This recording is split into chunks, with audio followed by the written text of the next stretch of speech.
اعوذ باللہ من الشیطان الرجیم بسم اللہ الرحمن الرحیم۔ پلز آف نالج کے معزز دوستو، السلام علیکم۔ ناظرین کرام، اس ویڈیو میں ہم ذکر کریں گے جنات کے بارے میں کچھ ایسی دلچسپ معلومات کا جو شاید ہی آپ نے آج سے پہلے سن رکھی ہوں، لیکن اس سے پہلے آپ سے گزارش ہے کہ ویڈیو کو آخر تک لازمی دیکھیے گا اور ہماری حوصلہ افزائی کے لیے ہمارا چینل سبسکرائب کر لیں تاکہ مستقبل میں بھی آپ کو اچھی ویڈیوز پر وقت ملتی رہیں۔ ناظرین کرام، اللہ پاک نے اپنی کامل قدرت سے بے شمار مخلوقات کو پیدا کیا، لیکن ان میں صرف انسان اور جنات کو ہی عبادت اختیاری دی گئی۔ جن بھی انسان کی طرح اللہ تعالیٰ کی ایک مخلوق ہے جو کہ آگ سے پیدا کی گئی ہے۔ یہ انسانوں کی طرح جسم اور روح رکھتے ہیں اور انسانوں کی طرح ہی خوراک استعمال کرتے ہیں۔ ان کی خوراک میں ہڈی اور لیت کے علاوہ جس کھانے پر بسم اللہ نہ پڑھی جائے شامل ہو جاتی ہے۔ یہ انسانوں کی طرح ہی اپنی نسل کو بڑھاتے ہیں، لیکن ان کی عمریں ہزاروں سال تک ہوتی ہیں۔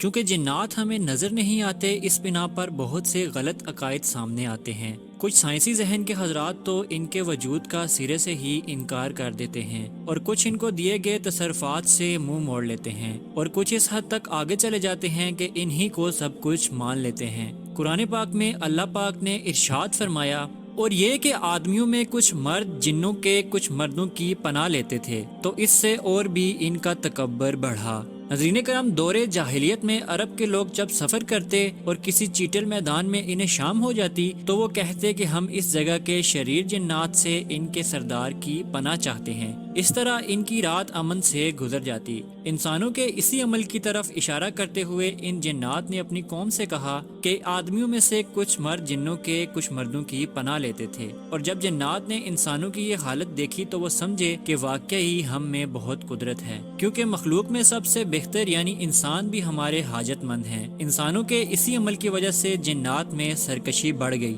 اور وہ شیطانوں کی پیروی کرنے اور ان کے وسوسے قبول کرنے کی طرف اور زیادہ راغب ہو گئے۔ ناظرین کرام، جنات میں بھی مسلمان اور کافر ہوتے ہیں، مگر ان کے کفار انسانوں کی بنسبت بہت زیادہ ہیں۔ ان کے مسلمان نیک بھی ہیں اور فاسق بھی ہیں، البتہ ان میں فاسقوں بدکاروں کی تعداد بنسبت انسان زیادہ ہے۔ شریر جنوں کو شیطان کہا جاتا ہے اور ان سب کا سرگنا ابلیس ہے۔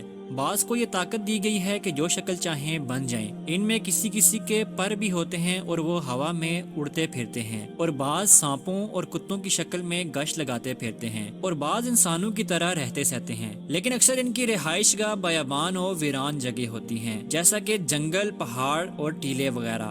جنات اکثر و بیشتر نجاست کی جگہوں پر ہوتے ہیں، مثلاً کہ بیت الخلاء، کچرے کے ڈھیر اور غسل خانوں میں۔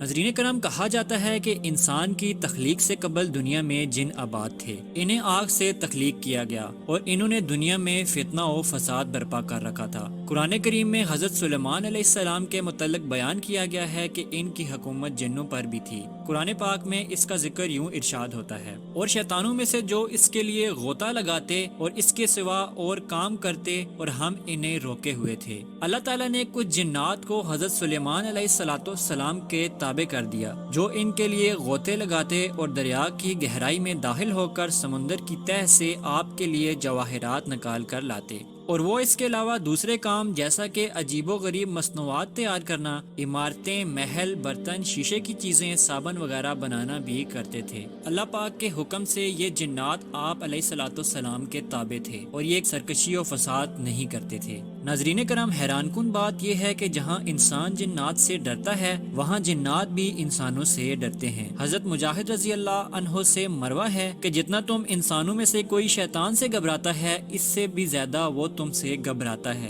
لہذا جب وہ تمہارے سامنے آئے تو اس سے نہ گھبرایا کرو، ورنہ وہ تم پر سوار ہو جائے گا، البتہ تم اس کے مقابلے کے لیے تیار ہو جایا کرو تو وہ بھاگ جائے گا۔ ناظرین کرام، جنات کے شر سے بچنے کے لیے بہترین طریقہ یہی ہے کہ آپ اللہ تعالیٰ کی پناہ طلب کریں، آیت الکرسی اور سورہ ناس کا خصوصاً ورد کریں، اللہ پاک کے ذکر کی کثرت کریں اور اللہ تعالیٰ سے مدد چاہیں، کیونکہ کوئی بھی چیز اللہ پاک کے حکم کے بغیر نقصان نہیں پہنچا سکتی۔ اپنے ایمان کو مضبوط رکھیں۔ اس دعا کے ساتھ اپنی آج کی ویڈیو کا اختتام کرتے ہیں کہ اللہ پاک ہمیں اور آپ کو تمام جنات اور انسانوں کے شر سے محفوظ فرمائے۔ ناظرین کرام، اس کے ساتھ ہی ہماری ویڈیو کا اختتام ہوتا ہے۔ انشاءاللہ حاضر ہوں گے ایک نئی ویڈیو کے ساتھ، تب تک کے لیے اجازت دیجیے گا۔ اپنا، دوستوں، رشتہ داروں اور گرد و نواح کے تمام لوگوں کا خیال رکھیے گا۔ اللہ حافظ۔